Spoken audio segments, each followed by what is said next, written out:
Bismillahirrahmanirrahim.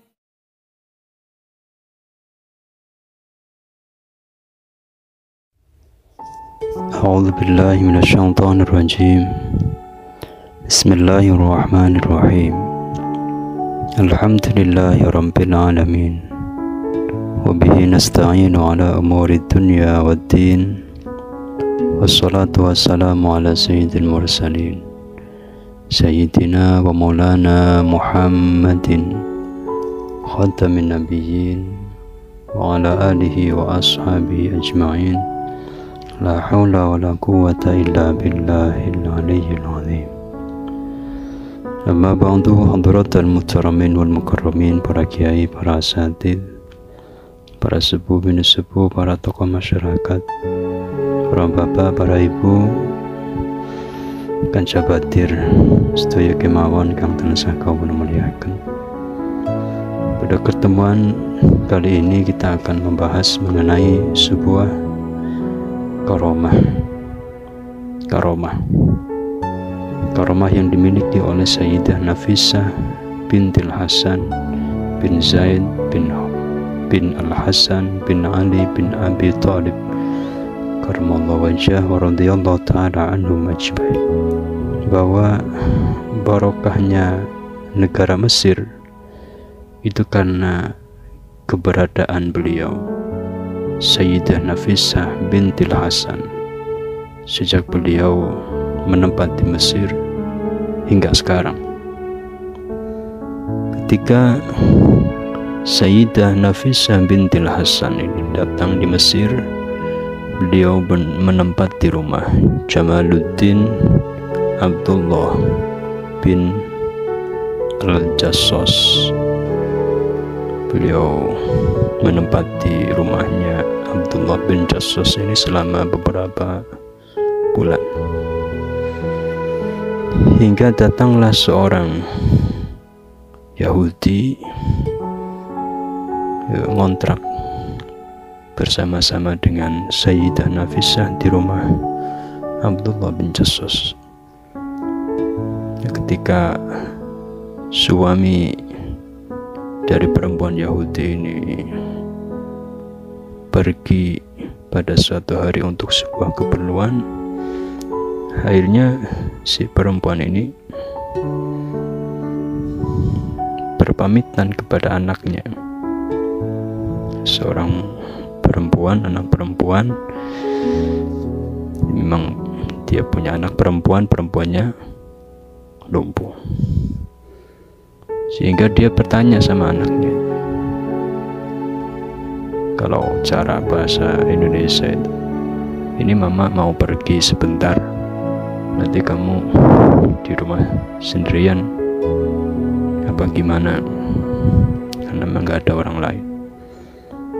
Hanya si anak perempuan yang lumpuh ini bilang sama mamanya, kalau boleh ma,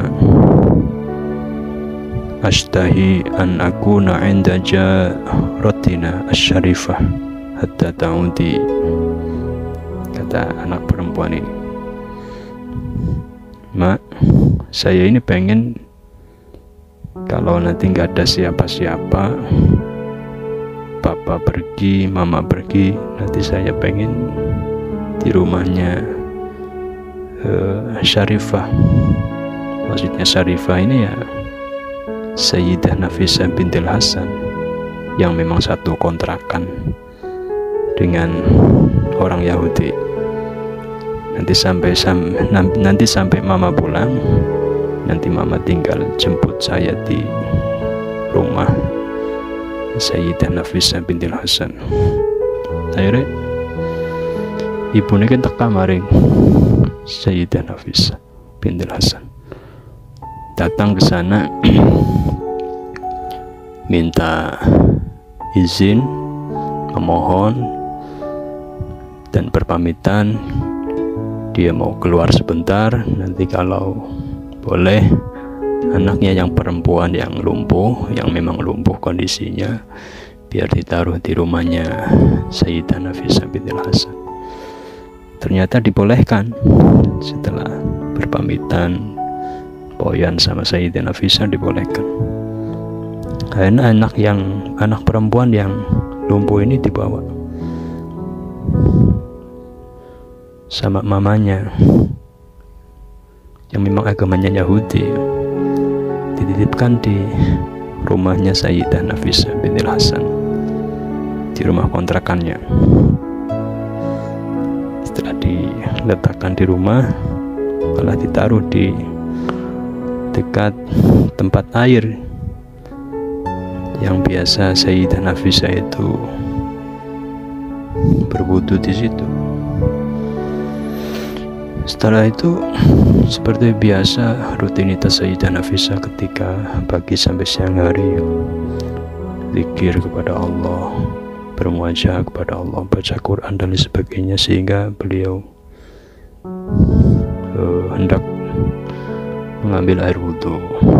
Pas kebenaran air wudhu yang biasa beliau gunakan itu cara kerane gue perang karo bocah wadon sing lumpuh ini yang anak orang Yahudi. Sayyidah Nafisah menikmati wudhu itu, khusyuk melakukan wudhu tanpa terganggu oleh anak kecil.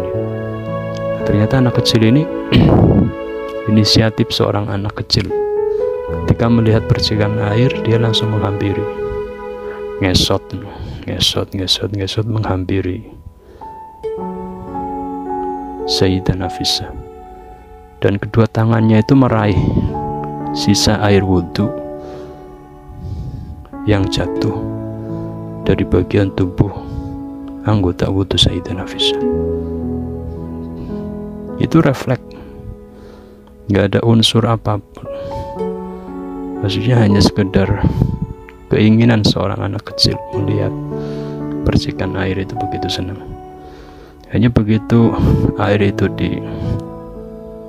diterima oleh kedua tangannya, si anak ini langsung diusap-usapkan sama kakinya yang dua-duanya itu yang lumpuh. Diusap-usap, merasakan hawa segarnya air. Sayyidah Nafisah biasa setelah selesai wudhu itu langsung beliau masuk ke kamar beliau untuk melakukan mujahadah taqarrub kepada Allah Subhanahu wa Ta'ala. Keadaan ajaib itu terjadi, keajaiban datang. Selesai diusap oleh air bekas tumpahan dari air wudhunya Sayyidah Nafisah bintil Hasan, si anak Yahudi ini yang tadinya nggak bisa jalan sama sekali, jadi bisa jalan, bisa berdiri, bisa berjalan seperti orang normal. Sehingga karena terlalu lama di rumahnya Sayyidah Nafisah juga di kamarnya nggak mau ngobrol sama dirinya, akhirnya dia pulang sendiri ke rumahnya, ke rumah kontrakannya sendiri. Begitu sampai di rumah, dia langsung masuk ke rumah. Ternyata ketika dia masuk ke rumah itu ibunya sudah pulang. Cuman ketika itu ibunya berada di kamarnya sendiri. Jadi ketika ada pintu dibuka kemudian ditutup kembali, ibunya itu baru sadar kayaknya ada yang datang. Dia langsung keluar ke pintu rumahnya, ternyata ditengok nggak ada. Dia panggil-panggil, siapa yang masuk? Yang bilang anaknya, saya udah pulang. Jawaban itu menjadi sebuah kekagetan yang luar biasa. Kenapa? Karena ibu ini tahu bahwa anaknya ini lumpuh. Apa dia pulang diantar sama Sayyidah Nafisah, apa pulang bagaimana, apa pulang sendiri? Setelah dipanggil anak, kesini, coba kesini. Anaknya datang dengan berjalan kaki. Ibunya tambah heran. Kamu bisa berjalan? Iya mas, saya sekarang sudah bisa berjalan. Kok bisa kamu bisa berjalan? Bertahun-tahun lah kamu itu lumpuh. kenapa sekarang bisa berjalan? Ini si anak ini cerita apa yang dia lakukan di rumahnya Sayyidah Nafisah. Tak lama setelah ibunya merasa senang atas bisa berjalannya si anak ini, ibunya langsung mengucapkan kalimat syahadat, asyhadu an la ilaha illallah wa asyhadu anna muhammadar rasulullah. Tak berapa waktu kemudian ayahnya pulang dan melihat si anak ini bisa jalan. Tanya-tanya, ternyata diceritakan hal yang sama yang diceritakan kepada ibunya. Ayahnya pun kemudian masuk Islam.